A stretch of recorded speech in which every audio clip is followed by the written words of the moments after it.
अष्टम भाव आप लोगों को कल सूत्र बताया गया था। कुछ सूत्र लिख के भी भेजे हुए हैं। काफी मेहनत से लिखे हैं, बड़े दिन में लिखे हैं, बहुत परिश्रम लगा है। बीच में अगर कुछ टाइपिंग वाइपिंग का गड़बड़ी होगा तो उसे अपने हिसाब से करेक्ट करके अंडरस्टूड कर लीजिएगा। एक दो फॉल्ट हो सकता है कहीं हो। तो भेज दिया हूँ। अष्टम भाव पे आयु से जुड़े हुए कुछ बिंदुओं पे आज चर्चा करनी है। एक तो जेमिनी पद्धति होती है। जेमिनी पद्धति से कुछ विचार हमें पता चल जाते हैं, उसको देखिएगा। अभी यह मैं आप लोगों को व्हाट्सएप में भी भेज दूंगा। वैसे ये सभी पुस्तकों में रहता भी है, ज्योतिष रत्नाकर वगैरह सब में है भी। इधर देखिए दीर्घायु लिखा है, इधर मध्यम आयु लिखा है, इधर अल्प आयु लिखा है। और इसमें जिन दो ग्रहों को लिया गया है, लग्नेश और अष्टमेश को लिया गया है। तो यानी इस पद्धति से दीर्घायु, मध्य आयु और अल्प आयु बताया गया है। और इसमें देखना है लग्नेश और अष्टमेश को। इसमें लग्नेश को पहले चर राशि में लिया गया है। दीर्घायु में भी चर में है, मध्यम आयु में भी, अल्प आयु में भी चर। यानी पहले तो लग्नेश को चर में लीजिए। फिर दूसरे नंबर पे देखिए लग्नेश को स्थिर में लिया गया है। तीसरे नंबर पे लग्नेश को द्वि स्वभाव में लिया गया। यानी लग्नेश चर राशि में हो तो अष्टमेश कहाँ हो, नीचे बताया गया है। दीर्घ आयु वाले योगों में देखेंगे, ये बॉक्स मैंने बना दिया है। यानी 3 योग बनेंगे। अगर लग्नेश चर राशि में हो और अष्टमेश चर राशि में हो, दोनों चर राशि में हो, तो दीर्घायु का योग। ठीक। लग्नेश भी चर में हो, अष्टमेश भी चर में हो। फिर चर के बाद क्या आता है, स्थिर। तो यहाँ पूरा स्थिर रहेगा। तीसरे लाइन पे द्वि स्वभाव। यानी एक बार लग्नेश को चर में लिया गया है, एक बार लग्नेश को स्थिर में लिया गया है, एक साथ लग्नेश को द्वि स्वभाव में। फिर उसके साथ अष्टमेश का कॉम्बिनेशन है। अगर लग्नेश और अष्टमेश दोनों चर में हो तो दीर्घायु। अब आज के समय के अनुसार देखें तो अल्पायु जो होगा वह 35 साल तक होगा। अल्पायु 15 से 35। 15 के अंदर तो बालारिष्ट और जो है योगों के योग कुंडली में बने हो उस हिसाब से हो जाएगा। 15 से 35 तक अल्पायु, 35 से 65 मध्यम आयु और 65 से ऊपर दीर्घायु।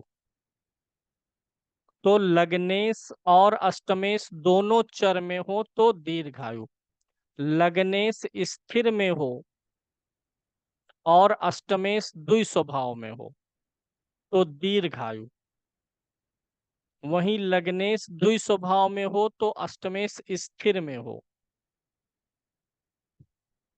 अब यहाँ एक ध्यान देने वाली बात यह है, याद करने में आसानी होगी। लग्नेश और अष्टमेश में से या तो दोनों चर राशि में हो। ध्यान दीजिएगा, लग्नेश अष्टमेश या तो दोनों चर में हो या फिर दोनों कोई एक स्थिर में हो, कोई एक द्वि स्वभाव में हो, चर में ना हो। यानी जब चर का कॉम्बिनेशन बनेगा तो चर के ही साथ बनेगा।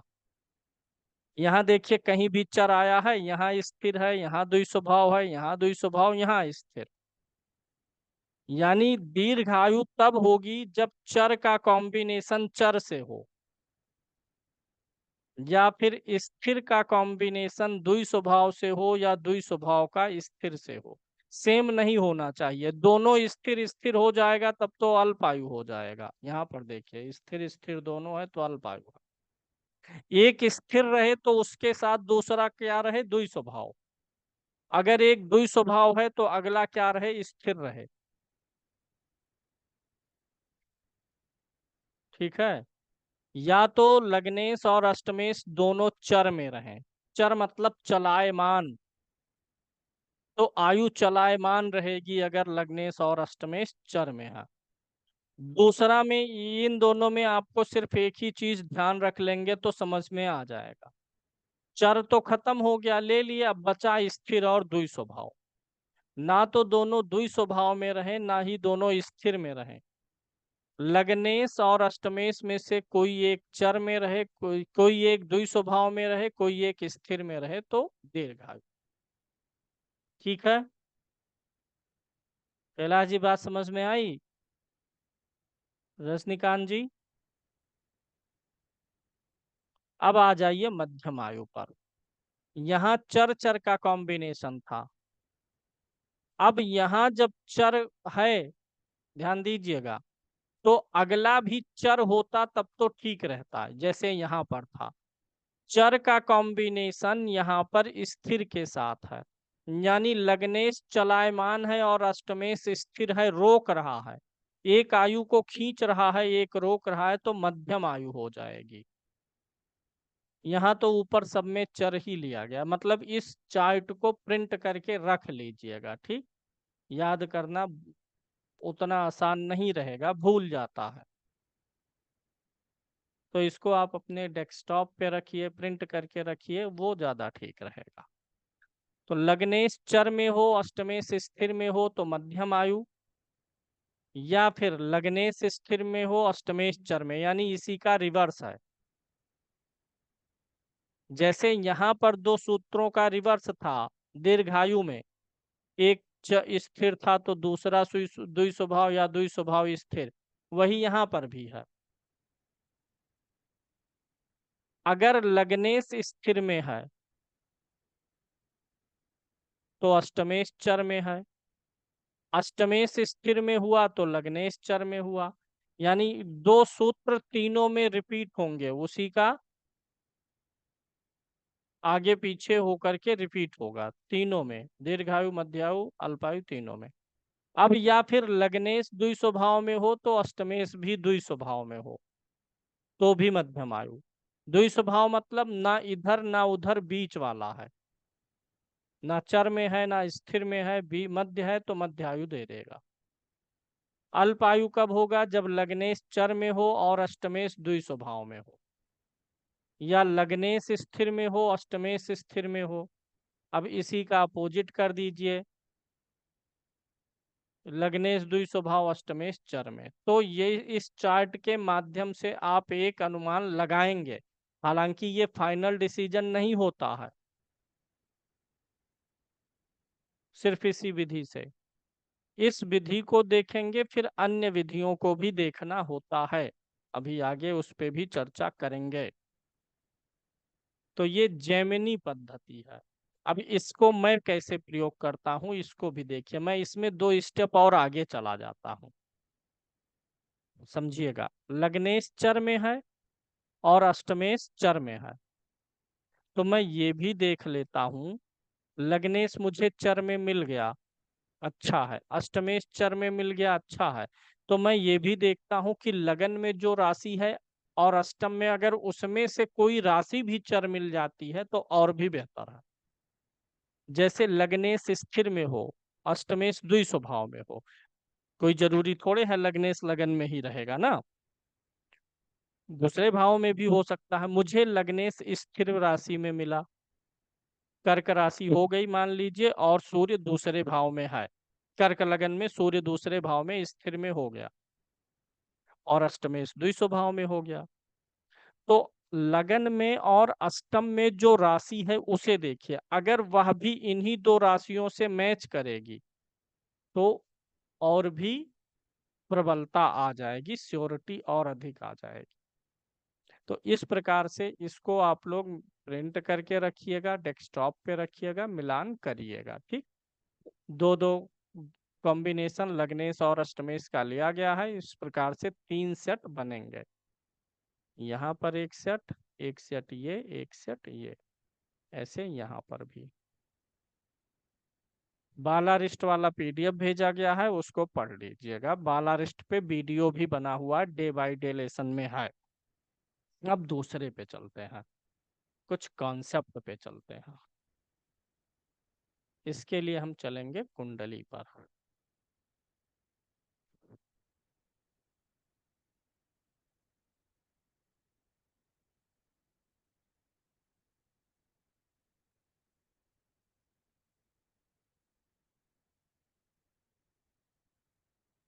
यहाँ कुंडली से हम कुछ समझाएंगे, आप लोग थोड़ा ध्यान दीजिए। लगन मतलब कौन होता है? हम खुद होते हैं। तो आयु किसकी होती है? लगन की ही होती है। तो आयु का भाव कौन कौन सा है ये बताइए। आयु का भाव लगन है, आयु का भाव तीसरा है, और आयु का भाव आठवां है। आपने पढ़ा है कि मारक किसे कहते हैं? द्वितीय भाव को और द्वितीय भाव के स्वामी को, और सप्तम भाव के स्वामी को। जब तृतीय भाव आयु होगा तो आयु से ही 12वां यानी व्यय, तभी तो ये मारक होता है। द्वितीय भाव को मारक क्यों कहते हैं? क्योंकि तृतीय भाव से आयु का, आपके शरीर का क्या विचार होता है? पराक्रम, पुरुषार्थ, शरीर का बल, वही खत्म होगा तभी तो मृत्यु होगी। और ये लगन का व्यय 12वां, ये भी व्यय भाव है। किसका है? लगन का। तो यहाँ पे तीन तीन भाव ज्यादा इंपॉर्टेंट है। यहाँ पर आपको समझना है कि ये जो लगन है ये आयु भाव है। मैं लिखता हुआ चल रहा हूँ। लगन तो आयु रहेगा निर्विवाद रूप से, क्योंकि जीना तो इसे ही है। तो लगन आयु हो गया। अगर लगन आयु है तो इसका व्यय, लगन शरीर है तो इसका व्यय कहाँ है? 12वां भाव। तो लगन आयु में होगा, और व्यय भाव 12वां भाव किस में शामिल होगा? व्यय यानी मृत्यु में। शरीर का व्यय यानी मृत्यु। तीसरा भाव किस में आएगा? आयु में। और इसका 12वां भाव यानी द्वितीय भाव किस में आएगा? मृत्यु में। अष्टम भाव सांसों का होता है, आयु का होता है, और इसका 12वां यानी सप्तम भाव मृत्यु। इस प्रकार से आप देखेंगे, तीन भाव आपको मिल गया आयु के लिए, और तीन भाव मिल गया आपको मृत्यु के लिए। कोई दिक्कत? लगन आयु है, तृतीय आयु है, अष्टम आयु है, और इन्हीं से 12वां भाव जो है वो व्यय है। आयु का व्यय यानी मृत्यु। लगन से 12वां, तृतीय से 12वां, अष्टम से 12वां। अब आपको यहाँ से क्या अनुमान लगेगा कि व्यक्ति की आयु ठीक ठाक, ये तो नहीं पता चलेगा कि व्यक्ति कितने साल जिएगा, क्या रहेगा, लेकिन ये आप अनुमान लगा सकते हैं कि व्यक्ति की आयु ठीक ठाक रहेगी, अच्छा जीवन जी करके जाएगा कि नहीं जाएगा। तो नोट कर लीजिए पहले। जो स्टिकर था उसमें कुछ नहीं नोट करना, अभी उस स्टिकर को मैं व्हाट्सएप कर दूंगा, उसको वैसे देख लीजिएगा। यहाँ नोट करेंगे, क्या नोट करेंगे? लगन तृतीय और अष्टम भाव आयु के हैं। लगन तृतीय और अष्टम भाव आयु के हैं,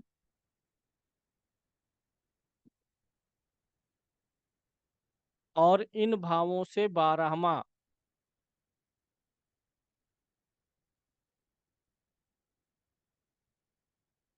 अर्थात द्वितीय, सप्तम और द्वादश, द्वितीय, सप्तम और द्वादश मृत्यु के हैं।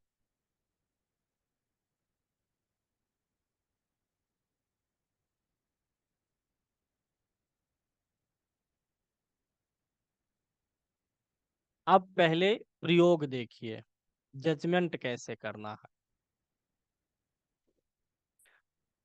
कुंडली में आपको यह देखना होगा कि आयु वाले तीन भाव ज्यादा स्वस्थ हैं कि मृत्यु वाले भाव ज्यादा स्वस्थ हैं, कौन बलवान है, उस हिसाब से डिसीजन होगा।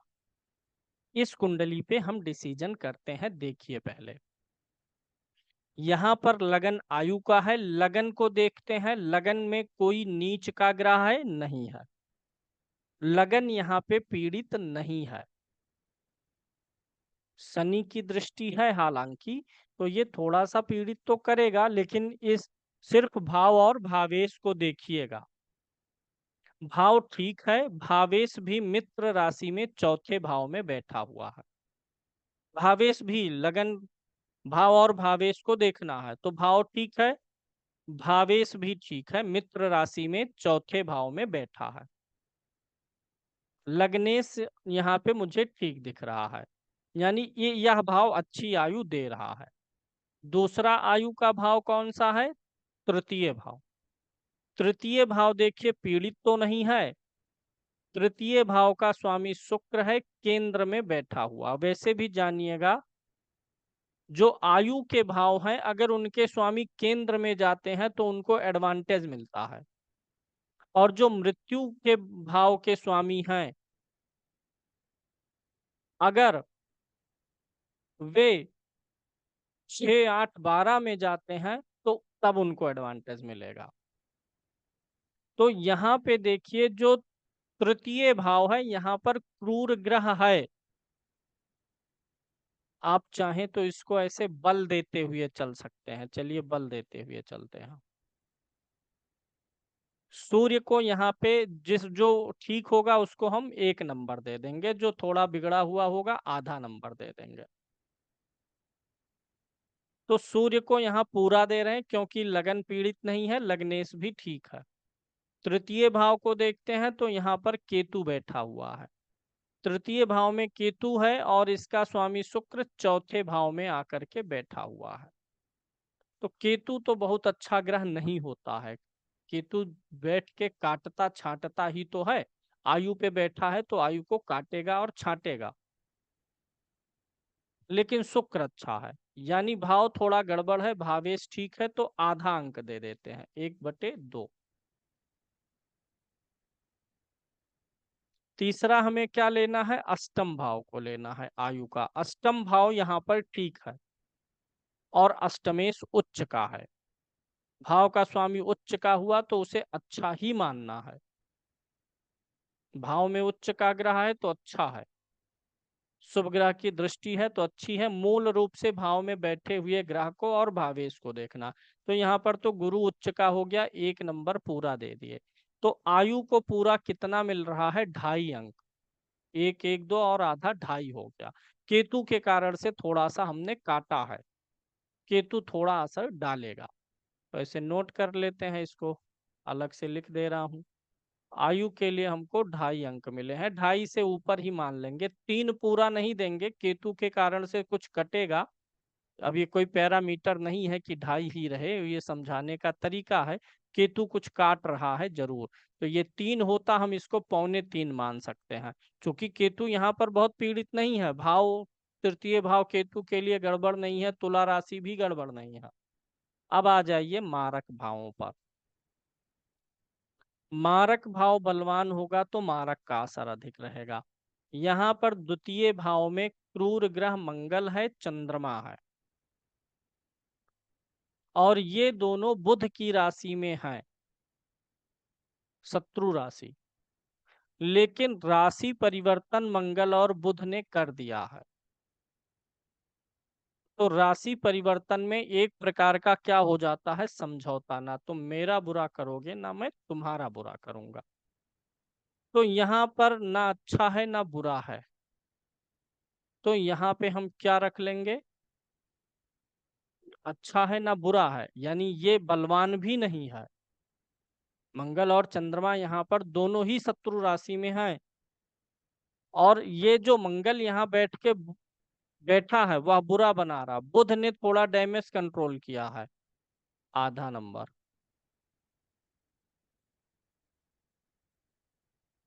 ठीक है, क्योंकि ये बलवान नहीं मानेंगे, द्वितीय भाव में चंद्रमा और मंगल बलवान नहीं है। वो अलग बात है कि चंद्रमंगल योग बना है, धन के लिए बना है, वो अलग विषय है। चंद्रमा शुक्ल पक्ष का भी नहीं है।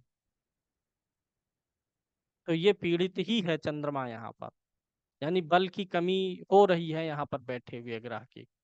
अब अगला मारक आइए, 7वां भाव। ये ठीक दिख रहा है, ये है बलवान। यहाँ पर स्वाग्रही ग्रह है तो इसको पूरा 1 नंबर दे दिए। द्वादश भाव में आ जाइए। द्वादश भाव का द्वादश भाव में उच्च का ग्रह गुरु बैठा है, लेकिन ये इसे बलवान करने के बजाय आयु भाव का स्वामी होके बैठा हुआ है। और यहाँ का स्वामी चंद्रमा कमजोर है, अस्त है। भाव का स्वामी कमजोर है, लेकिन भाव में बैठा ग्रह उच्च का है, यहाँ पे अपवाद बनेगा। अगर आयु भाव का स्वामी, जैसे लगन आयु है, तृतीय आयु है, अष्टम आयु है, आयु का स्वामी अगर मृत्यु भाव में जाएगा, द्वितीय, सप्तम और द्वादश में, तो एडवांटेज किसे देंगे? मृत्यु भाव को ना दे करके आयु भावों को देंगे। यहाँ पर मृत्यु और आयु से कॉन्सेप्ट एकदम क्लियर रखिएगा। ऐसा कोई मैं समझाने के लिए आयु और मृत्यु भाव में बांट दिया हूँ कि लग्न तृतीय अष्टम आयु मानना है, द्वितीय सप्तम द्वादश मृत्यु मानना है। आयु का व्यय है, 12वां है। तो जब भी मान लीजिए ये मृत्यु भाव द्वितीय है, लग्नेश यहाँ आएगा, तो चूंकि आयु का स्वामी यहाँ आ रहा है तो रोकेगा। आप कोई अपने आप को थोड़े खत्म करना चाहेगा, तो यहाँ पर गुरु जो आया हुआ है, ये आयु भाव अष्टम का स्वामी होके है, और चंद्रमा पीड़ित हो रहा है, भाव का स्वामी मुख्य ग्रह होगा, तो यहाँ पर हम पूरा नंबर नहीं दे रहे हैं, आधा ही देंगे। तो दोनों लगभग बराबर ही आ रहा है, यानी कि इनकी आयु जो है, आयु पे यहाँ से कोई खतरा दिखाई नहीं दे रहा है। अब यहाँ पर हमको बराबरी पे मुकाबला छूट गया है। 12वें का स्वामी पीड़ित था, मतलब ऐसे जजमेंट करिएगा, जो भी आ जाए इसमें कोई बहुत दिक्कत वाली बात नहीं है। भाव में बैठा ग्रह और भावेश को देख लीजिएगा। भाव में बैठा ग्रह कैसा है? नीच है, शत्रु राशि में है, तो कमजोर होगा। तीनों को ही देखना है, मतलब अलग अलग नहीं, तीनों का एक साथ बल निकाल के देखेंगे कि तीनों आयु के भाव बलवान है कि तीनों मृत्यु के भाव बलवान है। ये अब यहाँ पे बराबर लगभग दिखा आपको, तो आप इसके लिए जा सकते हैं अष्टक वर्ग पर। सर्वाष्टक वर्ग की कुंडली होती है ना, उस पे चले जाइए कंफर्मेशन के लिए। सर्वाष्टक वर्ग की कुंडली पर जब आप आएंगे, तो आपको ऐसे कुंडली मिलेगी, गिनतियां लिखी होती हैं। सर्वाष्टक वर्ग की कुंडली में आ करके आपको वही चीज देखना है। आयु के भाव कौन कौन से हैं? लगन आयु का हुआ, दोनों विधियों से मिला के फिर डिसीजन लेना है। तृतीय भाव आयु का हुआ, अष्टम भाव आयु का हुआ।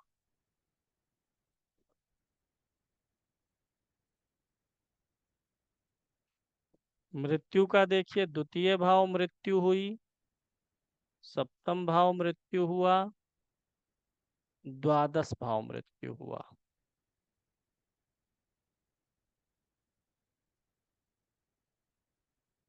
अब जोड़िए कौन सा जीत रहा है। आयु भाव के अंकों को जोड़िए और मृत्यु भाव के। आयु भाव के अंकों को जोड़ेंगे तो यहाँ पे कमजोर ही पड़ेगा, मुझे लग रहा है। जोड़िए, लगन में कितने बिंदु मिले हैं? 25। तृतीय में कितने हैं? 27। अष्टम में कितने हैं? 12। कुल मिलाकर के आयु भाव में कितने पॉइंट्स हैं? 64। 64। और मृत्यु भावों में जोड़िए, द्वितीय भाव में कितना है? 34। और सेवंथ हाउस में कितना है? 24। और व्यय भाव में कितना है? 32। मृत्यु वाले में आ गया 90। यहां से कौन विजयी हो रहा है? मृत्यु वाला विजयी हो रहा है। और वहां पर क्या आया था? बराबरी पे छूटा था, तो अंततः जीत कौन रहा है? मृत्यु वाला। तो यानी आयु बहुत लंबी होने वाली नहीं है। 65 70 इतना, 72 तक, 75 के ऊपर जाने का थोड़ा चांस कम है। तो ऐसे जोड़ना है और वहां पर भी देख लेना है, दोनों तरीके से। लेकिन यह भी एकदम फाइनल तरीका नहीं है। आयु के लिए कोई सटीक तरीका है ही नहीं।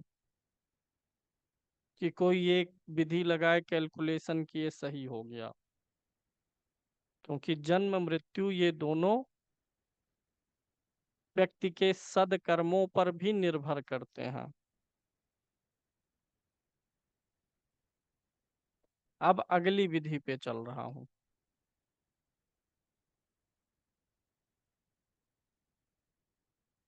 इसको अगर दोनों विधि से कम ही आ गया तब समझिए आयु अच्छी नहीं है। आयु बीमार रहते हुए चलेगी, पीड़ित रहते हुए चलेगी, झिकझिकबाजी वाली आयु।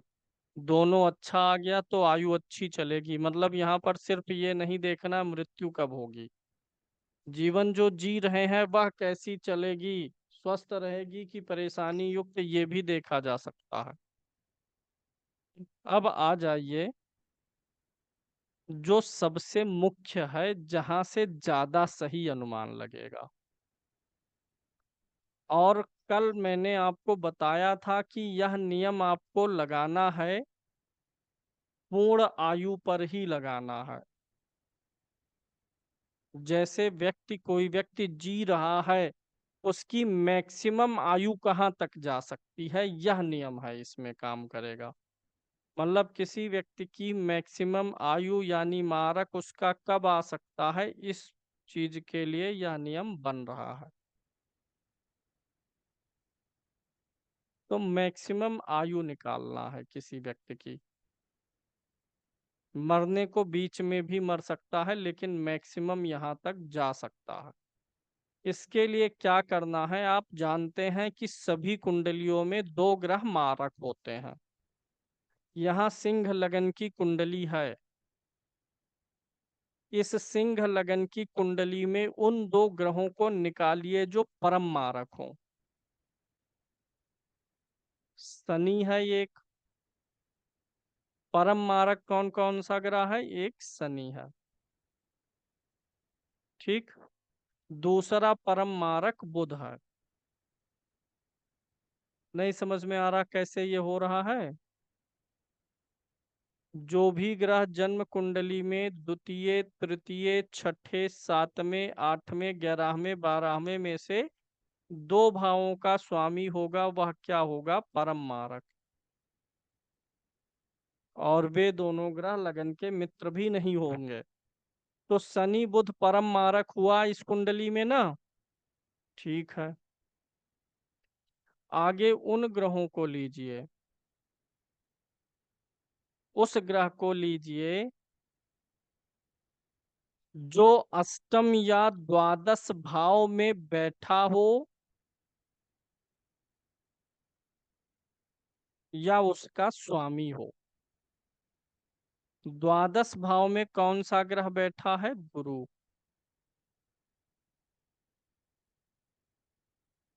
द्वादश भाव में बैठा है गुरु। और द्वादश भाव का स्वामी कौन है, चंद्रमा। अष्टम भाव में कोई ग्रह नहीं बैठा है, और गुरु है अष्टमेश, तो गुरु को ऑलरेडी लिया जा चुका, यहाँ पर ग्रहों को दो बार लेने का कोई मतलब नहीं है। अष्टम भाव के स्वामी को भी लिख लेना है। अब यहाँ पर जो शनि बुध हुए हैं, ये परम मारक हैं। और जो गुरु चंद्रमा है, इनका संबंध उन भावों से है जो आयु को खत्म करेंगे। द्वितीय भाव में बैठ 12वें भाव में बैठा ग्रह, और 12वें भाव का स्वामी मृत्यु में भूमिका अवश्य निभाते हैं, क्योंकि मोक्ष का भाव यही है, जीवन से मोक्ष मिलना, जीवन का छूटना। और आठवां जानते ही हैं, सबसे गूढ़ भाव है, पूरा आयु यहीं पर है, आयु खत्म मृत्यु, इसीलिए लिया जा रहा है। अब इस व्यक्ति के लिए यह प्रिडिक्शन की जाएगी, शनि प्रबल मारक है, बुध प्रबल मारक है। तो जब इस व्यक्ति की शनि में बुध की अंतर्दशा आएगी, तब इस व्यक्ति के लिए दिक्कत रह सकता है, और जब बुध की महादशा में शनि आएगा तब रह सकता है। दूसरा, शनि की महादशा में गुरु की अंतर्दशा या गुरु की महादशा में शनि की अंतर्दशा, या गुरु में बुध, बुध में गुरु, शनि में चंद्रमा, चंद्रमा में शनि, बुध में चंद्रमा, चंद्रमा में बुध। एक तो दो आपके प्रबल मारक ग्रह निकलेंगे, उनको ले लेना है, और जो 12वें भाव में बैठा ग्रह होगा, 8वें में बैठा ग्रह होगा, उसको ले लेंगे, या 12वें और 8वें भाव के स्वामी को भी ले लेंगे। और इन्हीं दशाओं का मिलान करना है कि ये दशाएं कब आएंगी जीवन में।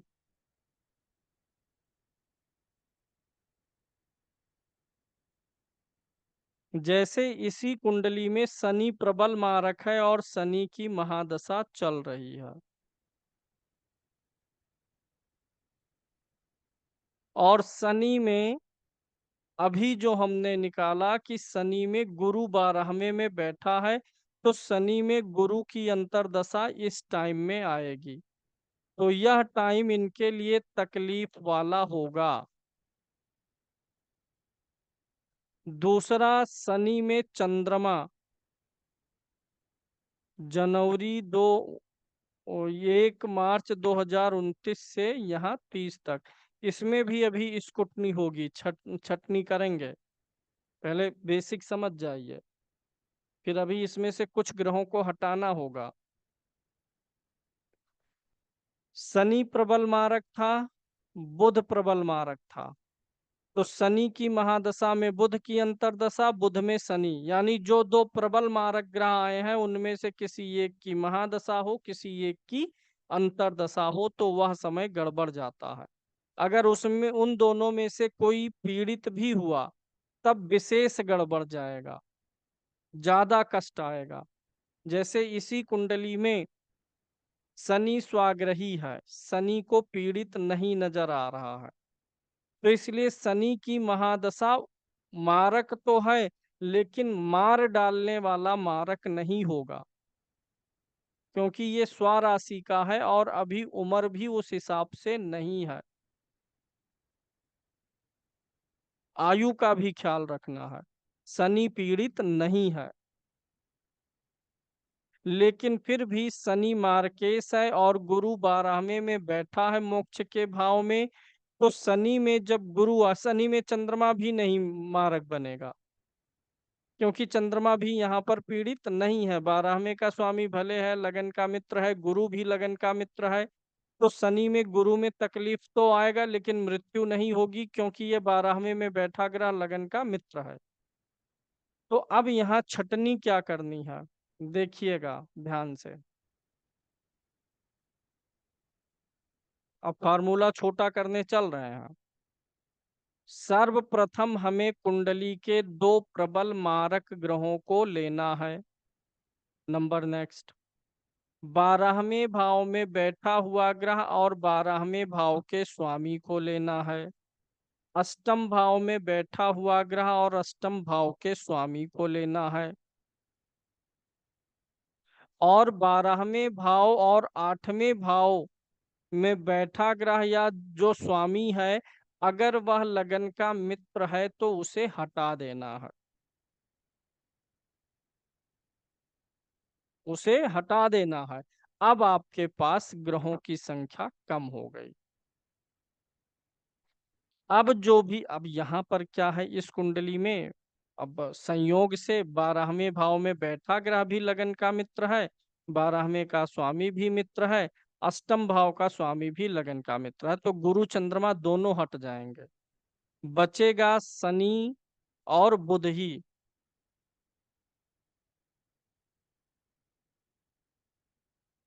शनि बुध बच रहा है अभी, आगे इसमें और चलेंगे, बताएंगे, गोचर से भी मिलाना होगा।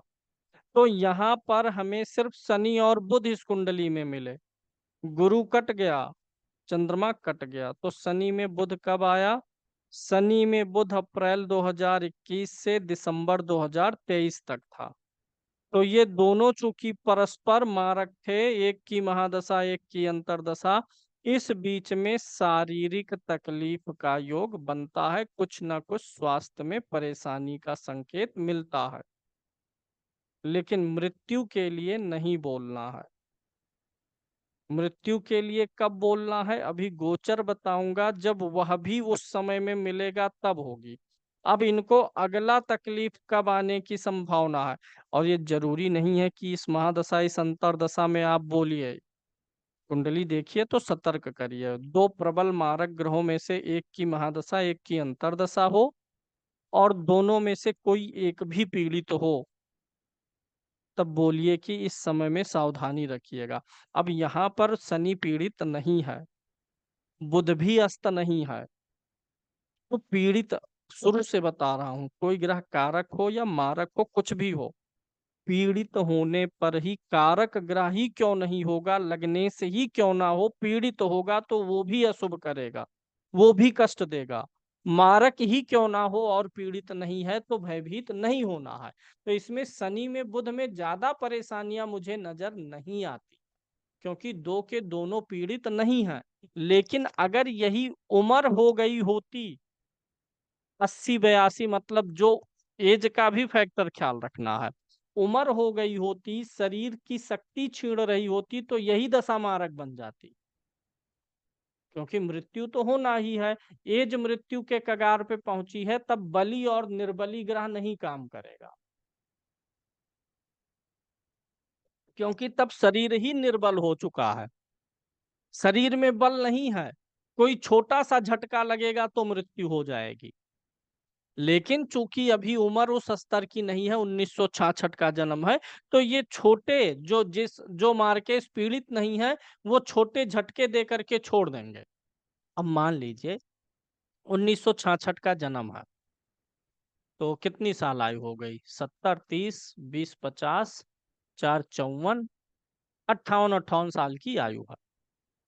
58 साल की आयु में अगर किसी व्यक्ति को 2 दिन दस्त हो जाए, तो भी व्यक्ति डाइजेस्ट कर लेगा, दवा होगा सब ठीक हो जाएगा। लेकिन 75 साल की आयु में 2 दिन अगर दस्त हो जाए तो माड़ासन हो जाएगा, तब उस समय ज्यादा दिक्कत हो जाएगी, प्लेटलेट्स वगैरह सब डाउन वगैरह हो जाएगा। तो उम्र के हिसाब से भी बोलना है कि शरीर छोटे छोटे मार्केस को सह लेती है अगर बल है। अब यहाँ पर शनि में बुध खास तकलीफ नहीं दिया, क्योंकि यहाँ पे मैंने इनकी एज देखी और दोनों ही मार्केस पीड़ित नहीं हैं, तो इनको छोटे मोटे कष्ट हुए, कभी कुछ पेट दर्द, कभी कुछ पाँव में दर्द, तनाव, टेंशन कुछ हो गया। लेकिन जब आगे बढ़ेंगे हम बुध में शनि में आएंगे, बुध में शनि अगला मार्केस एक तो ये बनेगा। दूसरा, यहाँ पर वैसे गुरु जो 12वें भाव में भले लगन का मित्र है, अधिक उम्र होने पर ये भी काम करेगा, क्योंकि मोक्ष के भाव में बैठा है तो मोक्ष ये भी दे सकता है। तो बुध में जब शनि आएगा 2049 से 2051, उस समय इनकी आयु क्या रहेगी, अनुमान लगाइए। आयु के हिसाब से आपको पता चल जाएगा कि उस समय शरीर में बल कितना रहेगा। तो है ये 2049 में आएगा, तो 2049 माइनस जन्म है 1966 का, 83 साल की आयु आ रही है। ये जो दूसरा मार्केस आएगा बुध में शनि, बुध में जो शनि शुरू होगा वो 83 की एज में शुरू होगा। 83 वर्ष की आयु बताइए, शरीर मजबूत रहेगी कि कमजोर रहेगी? कमजोर रहेगी, प्राण शक्ति कमजोर हो जाती है। तो भले ही दोनों पीड़ित नहीं है, हल्का झटका देंगे शरीर को तो भी प्राण निकल जाएंगे, क्योंकि अब शरीर में शक्ति नहीं है। तो इस प्रकार से व्यक्ति की वर्तमान आयु, शारीरिक स्थिति के अनुसार मारक जो दो प्रबल आ रहे हैं, 12वें भाव का स्वामी 12वें में बैठा ग्रह, अष्टम भाव का स्वामी अष्टम में बैठा ग्रह, उनमें से जो लगन का मित्र नहीं है उसे ले लेना है। उनमें से किसी एक ग्रह की महादशा, किसी एक की अंतर्दशा जब जब आए, तब तब बताइए आपको शारीरिक, भले ही जवान है तो भी बोलिए शारीरिक दिक्कत होगी। अगर पीड़ित तो होगा तो दिक्कत नहीं होगी, परेशानियां विकट आएंगी, तब ज्यादा परेशानी। यही शनि नीच का होता या बुध गड़बड़ होता तो शनि में जो बुध की अंतर्दशा ऊपर मिली थी, उसी में ही बड़ा कष्ट मिल जाता। और कभी भी कुंडली देखते समय, प्रिडिक्शन करते समय किसी की आयु नहीं बताना है, ब्रह्मा नहीं बनना है कि आप 40 साल जिएंगे, 42 साल। एक तो ब्रह्मा नहीं बनना है, दूसरी चीज अपने मुंह से किसी की मृत्यु की बात नहीं करनी चाहिए पाठक जी। अनुचित है कि भैया आप 82 साल की आयु में मरोगे। लोग वाणी से क्या चाहते हैं? आशीर्वाद चाहते हैं। तो शुभ ही निकले वाणी से, ये जरूरी है। अगर मुझे इसी कुंडली पे प्रिडिक्शन करना हो तो अभी जो आयु निकल के 84 वर्ष आई, तो मैं इसको कैसे कहूंगा कि 84 वर्ष की आयु में आपके मारक ग्रह की शुरुआत हो जाएगी। 84 तक आप, ऐसा दिख रहा है कि आप ठीक ठाक रहेंगी। ये लेडीज की कुंडली है किसी। 84 वर्ष की आयु तक आप ठीक ठाक रहेंगी, ऐसा दिख रहा है कि शरीर पूर्ण रूप से असक्षम नहीं होगा। 84 के बाद शरीर असक्षम हो जाएगा। एक मृत्यु, अगर कोई व्यक्ति बिस्तर पे पड़ गया, फिजिकल एक्टिविटी खत्म है, कुछ भी नहीं कर पा रहा, तो वो भी जीवित रहना नहीं मानते उसको, वो भी मृत्यु ही है। तो 84 के बाद शरीर असक्षम हो जाएगा। 84, 84.5, 85, क्योंकि मारक वाली दशा 2 साल तक चलेगी। उस बीच में कभी भी मृत्यु होगी। तो ऐसे ही मैं यहाँ पर प्रिडिक्ट करूंगा कि 84 के तक आपका शरीर आपका साथ देगा। उसके बाद मार्केज शुरू हो रहा है, उसके बाद कभी भी मृत्यु हो सकती है। इस एज में मरेंगे ऐसा नहीं बोलना। और दूसरी चीज, ये चीज उसी को बताना है जो मेच्योर हैं। जो लोग मेच्योर हैं उनको बताना है, बच्चों को नहीं बताना है, युवाओं के लिए आयु की प्रिडिक्शन नहीं करनी है। अब कैलाश जी पूछें, हिरेंद्र जी पूछें, एसएन पाठक जी पूछें, मेच्योर है, कोई फर्क नहीं है। मार जानकारी भी है अगले व्यक्ति को, तो वो जानता है कि हाँ दशा कहाँ पर आएगी, वही अनुमान लग जाएगा कि यहाँ से जो है जीवन लीला समाप्त होना शुरू होगी, शरीर क्षीण होगा। लेकिन कुछ लोग इसको बड़ा सीरियसली ले लेते हैं। तो आयु की प्रिडिक्शन आपको नहीं करनी है। हाँ, एक जगह, कुछ कुछ जगह पर जरूरी होता है। जैसे किसी के माता की या पिता की या किसी रिश्तेदार की तबीयत बहुत खराब है, आयु भी हो गई है। अब वह व्यक्ति कुंडली दिखा रहा है, गुरुजी माता जी बहुत पीड़ित हैं, अब भगवान मोक्ष दे देते तो बड़ा अच्छा रहता। तो वहां पे आप बताइए दशा देख करके, गोचर देख करके, कोई दिक्कत नहीं है। क्योंकि वो अपनी जीवन जी चुकी हैं, अब शरीर से पीड़ित है, अगला भी चाह रहा है कि इनको अब मोक्ष मिल जाए, कष्ट से मुक्ति मिल जाए। तो वहां पे आप अनुमान निकाल सकते हैं कि इस समय अवधि में बन रहा है। वहां पे कोई बुराई नहीं है। कोई 22 साल का लड़का आपसे पूछ ले मेरी मृत्यु कब होगी, अब वहां विद्वान नहीं बनना है, छोड़ दीजिए। लड़का होगा कि लड़की होगी ये प्रिडिक्शन नहीं करना है। अगर कोई प्रेग्नेंट है या कुछ भी है, पहली संतान लड़का होगी लड़की होगी नहीं बताना है। पहली संतान क्या होगी, आप लड़का बता दिए तो हो सकता है खुशी रहे, लड़की बता दिए तब, तो पंडित जी बता दिए पहली लड़की होगी, प्रेगनेंसी आ गई, तब अब भैया इनको निपटा देना है। अभी भी ऐसे लोग हैं। अगर कोई प्रेगनेंसी है तब संतान की प्रिडिक्शन नहीं करना है क्या होने वाला है। क्योंकि अंततः यह संभावना तो हमेशा रहती है कि हमारी प्रिडिक्शन भी गलत हो जाए। हम बताएं कुछ, होना कुछ रहे, और हमारे बताने के अनुसार वो कुछ उल्टा सीधा करे। तो ये नहीं बताना है। और अस्पतालों में लिखा भी तो रहता है, जेंडर एग्जामिनेशन इज गैर जमानती या गैर कानूनी अपराध, कानूनन अपराध है, जो कुछ भी है। तो अपने ज्योतिष कार्यालय में भी लगा दीजिए। हाँ, ये प्रिडिक्ट कर सकते हैं कि लड़के का योग है कि नहीं। लड़की पहले से है, मान लीजिए लड़के के लिए कुंडली देखना है तो देख लिया, हाँ बृहस्पति की दृष्टि है, पहली संतान लड़की है तो दूसरी सप्तमांश के सप्तम भाव पे देख लिए, शुभ ग्रह की दृष्टि है, हाँ ठीक है। एक पुत्र का भी योग है, पुत्री का भी योग है। कौन पहले आएगा कौन बाद में, ये नहीं बताना है। पुत्र का योग है कि नहीं है, बता दीजिए। लेकिन मौके पर अगर प्रेगनेंसी है तब नहीं बताना है। पुत्र और कन्या दोनों संतान का सुख है वो बताइए, ताकि लोग मिसयूज ना कर पाए। तो अब आयु के केस में एक तो मारक ग्रह का निर्धारण हो गया और व्यक्ति के आयु से मैच कराना। अब इसी में एक दूसरी चीज, कुंडली का सबसे घातक ग्रह है जो मृत्यु में भूमिका निभाता है, अष्टमेश है। कुंडली का अष्टमेश कोई भी ग्रह है तो उसके गोचर को देखना है। जैसे इनकी जो आयु निकल के आई 84 के करीब मारक बन रहा है। अब 84 की आयु के करीब में साल 2 साल आगे पीछे भी हो सकता है। यहां से हमें एक अनुमान मिला कि मारक इनको आयु कितनी दे रहा है, 84 वर्ष। अब गोचर में भी चले जाए, गोचर में क्या देखना है, शनि अष्टमेश, शनि अष्टम भाव का कारक होता है।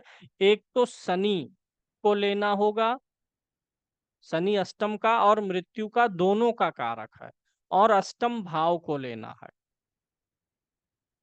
बाद में सुन के उतार लीजिएगा क्योंकि विषय थोड़ा गंभीर हो जा रहा है, तो रिकॉर्डिंग आपको फिर से देखनी पड़ेगी, और फिर से देखेंगे तो बढ़िया से समझ में भी आएगा।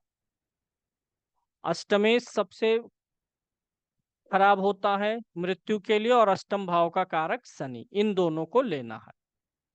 अब आपको यह मिलाना है कि जो दशा से आयु निकल के आई है उस समय के आसपास में कब शनि का गोचर, द्वादशेश को भी लेना है, ये भी लगन से 12वां है। जो आयु निकल के आ रही है, जैसे अभी इसी में एक निकल के आया था यहाँ पे शनि में बुध, ये भी निकल के आया था मारक वाला, और एक बुध में शनि। तो जिस जब जब भी मार्केस निकल के आए, हाँ महादशा अंतरदशा में जितनी बार आ रहा है तो गोचर का यह नियम उतनी बार उस समय पे लगाइए। नियम क्या है, गोचर का शनि अष्टमेश के ऊपर से जाए या द्वादशेश के ऊपर से जाए। अष्टमेश जो है यहाँ पे कौन है, गुरु, और द्वादशेश कौन है, चंद्रमा। तो शनि जो मृत्यु का कारक और अष्टम का कारक है, 84 साल की आयु के आसपास में देखना होगा हमें कि कब शनि बृहस्पति के ऊपर से या तो गोचर कर रहा है या चंद्रमा के ऊपर से गोचर कर रहा है। जो ये दशा निकल के आएगी उस दशा के आसपास में इस गोचर को मिला लेना है। तो चलिए 84 में, 1984 में चलेंगे। 1984 नहीं है, 84 साल तो आयु आई है, वो कौन सा साल है, 2049। बुध में शनि, 2049 की कुंडली लेंगे। 2049 का गोचर देखना बहुत आसान है, 2049 के कोई डेट की कुंडली खोल लीजिए। अब मारक कब से कब तक है, जुलाई, 2049 नहीं है, 51 है। शनि 2001, आयु बढ़ गई, 84 से आगे निकल गया। 51 में हम देखेंगे गोचर, 2051 का। तो मोबाइल में डालेंगे तो आगे की भी कुंडली दिखाएगी। 2051 में शनि मकर राशि में रहेंगे। 2051 में शनि यहाँ पर रहेंगे। अभी इस नियम को और एक्सपेंड कर रहा हूँ। 51 में शनि यहीं पर रहने वाले हैं, मकर राशि में। और उस समय जो बृहस्पति रहेगा, बृहस्पति कुंडली में कहाँ है? यहाँ पर है। तो नियम क्या है? गोचर का जो शनि है वह इस अष्टमेश के ऊपर से जाए। कुंडली का अष्टमेश लेना है और गोचर का शनि। तो इसके ऊपर से नहीं जा रहा, लेकिन दृष्टि पड़ रही है, तो दृष्टि भी काम करेगी। दृष्टि भी काम करेगी। अगर शनि की दृष्टि अष्टमेश या द्वादशेश के ऊपर हो या उसके ऊपर से गोचर करे, गोचर करेगा तो ऑल ऑफ सडन कराएगा, दृष्टि करेगा तो थोड़ा थोड़ा धीरे धीरे मारेगा।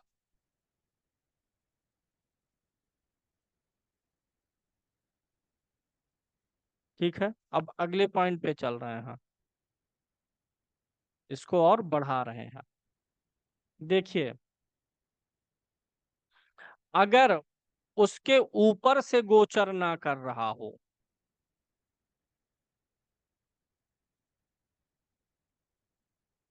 पहला सूत्र आपका है कि जो मारक समय निकल के आया वह मृत्यु का समय बनेगा। दूसरा, जो महादशा अंतरदशा निकल के आई मृत्यु के लिए, उस समय अवधि के आसपास में अगर शनि का गोचर, जो कि अष्टम भाव का कारक है, शनि का गोचर अष्टम भाव के स्वामी के ऊपर से हो या द्वादश भाव के स्वामी के ऊपर से हो, तो ये दूसरा। अगर उसके ऊपर से ना हो, अष्टम भाव का जो स्वामी है और जो द्वादश भाव का स्वामी है, अगर उससे त्रिकोण में गोचर करेगा तो भी यही काम करेगा। शनि यहाँ पर रहेगा और शनि जो है द्वादशेश चंद्रमा से 1, 2, 3, 4, 5 त्रिकोण में आ गया।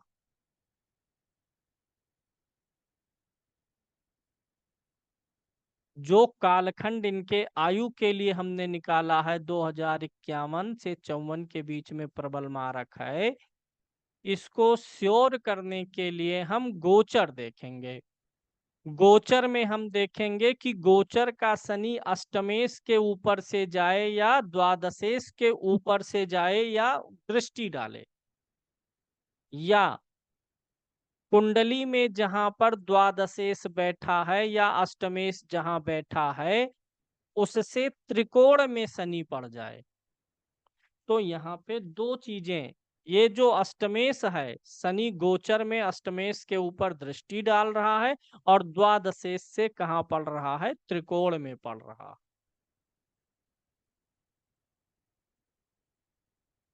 ठीक है, आगे 22वां देशकाल किसे कहते हैं?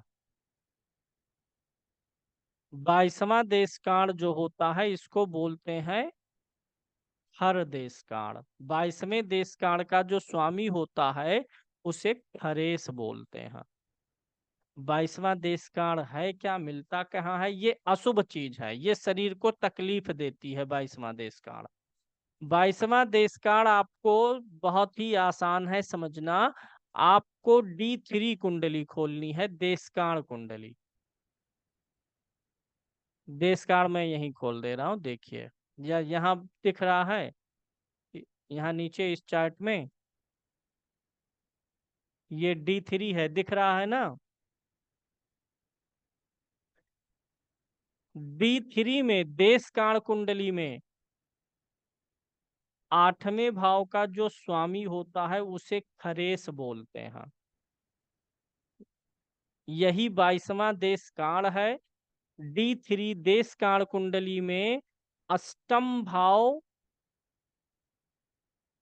22वां देश काल है और इसका जो लॉर्ड होगा, स्वामी होगा, वह 22वें देश काल का स्वामी होगा, यानी खरेश होगा। खर मतलब क्या होता है? खारा खारा। तो इसको लिखिए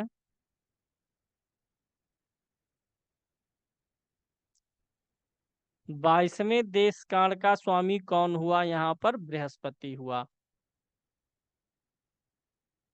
अब यह जो 22वें देश काल का स्वामी है, यह लगन में कहाँ बैठा है उसे देख लीजिएगा।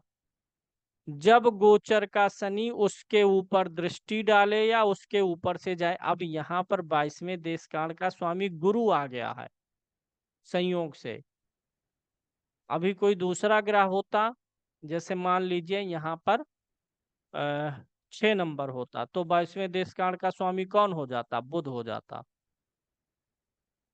तब गोचर में बुध के ऊपर से अगर शनि जाता या बुध को देखता, तो उस समय यह योग बन जाता। ठीक है। पहले तो आप प्रबल मारक 2 ग्रहों को निकालेंगे। 8वें भाव में बैठा हुआ ग्रह और अष्टमेश में से उस ग्रह को लेंगे जो लगन का शत्रु हो, मित्र ना हो या सम हो। द्वादश भाव में बैठा ग्रह या द्वादशेश में से उस ग्रह को लेंगे जो लगन का मित्र ना हो। अब इनमें से किसी एक की महादशा हो, किसी एक की अंतर्दशा हो, वह समय मारक बनेगा। अगर जिसकी महादशा है, जिसकी अंतर्दशा है, वे पीड़ित होंगे, तब मारक प्रबल बनेगा। पीड़ित नहीं है तो हल्का बनेगा। जब महादशा और अंतर्दशा का मिलान करेंगे, जब जब मार्केश है भले ही कम उम्र में हो, तो उस समय गोचर के शनि का यह नियम भी मिला लेंगे। अगर 55 साल की आयु में मारक आ गया, प्रबल मारक और प्रबल अंतर्दशा, महादशा अंतर्दशा और गोचर से भी नियम मिला, तो उस समय भी मृत्यु हो सकती है। क्योंकि दशा गोचर दोनों से मिलान हो जाए तो ज्यादा गड़बड़ा। अगला नियम, जब मारक मार्केश आया है महादशा अंतर्दशा में और गोचर में कहीं भी शनि जो है अष्टमेश को देख रहा हो, द्वादशेश को देख रहा हो, अष्टमेश या द्वादशेश से कहाँ हो, त्रिकोण में हो, या जो खरेश है D3 के अष्टम भाव का जो स्वामी है उसके ऊपर से जा रहा है या उसे देख रहा है। अगर इतनी सारी चीजें में से कुछ चीजें मिल गई और उस समय व्यक्ति की 7.5 चल रही हो, तो भी मृत्यु हो सकती है। नोट करिएगा। मारक दशा के दौरान शनि की 7.5 चलना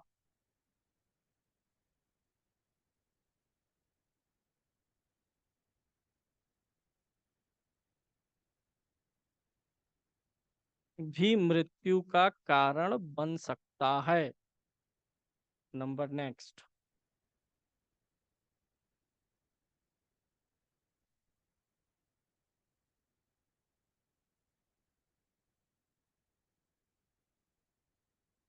आम तौर पर व्यक्ति की तीसरी 7.5,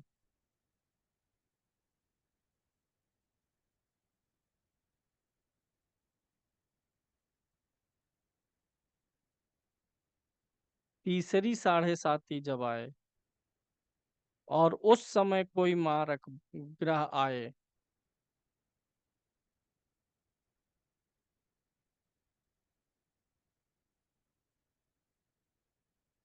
तीसरी बार जब जीवन में 7.5 आए और उस समय कोई मारक ग्रह की अंतर्दशा वशा आए और या गोचर वगैरह मिल जाए, तो उस समय भी मृत्यु तुल्य कष्ट या मृत्यु हो सकता है। यह प्रिडिक्शन मृत्यु के लिए नहीं बताया हूँ। इन दशाओं में इस समय अवधि में मृत्यु भी हो सकता है या मृत्यु तुल्य कष्ट हो करके बच सकता है इंसान। तो इसको और ध्यान से देखिएगा, मिलाइएगा, समझिएगा। आज के लिए इतना ही रहेगा, समय भी अधिक हो गया और कुछ लोग इंतजार कर रहे हैं। अपना अगर कोई लॉजिकल डाउट होगा तो व्हाट्सएप करिएगा। चलिए, धन्यवाद। जय श्री राम।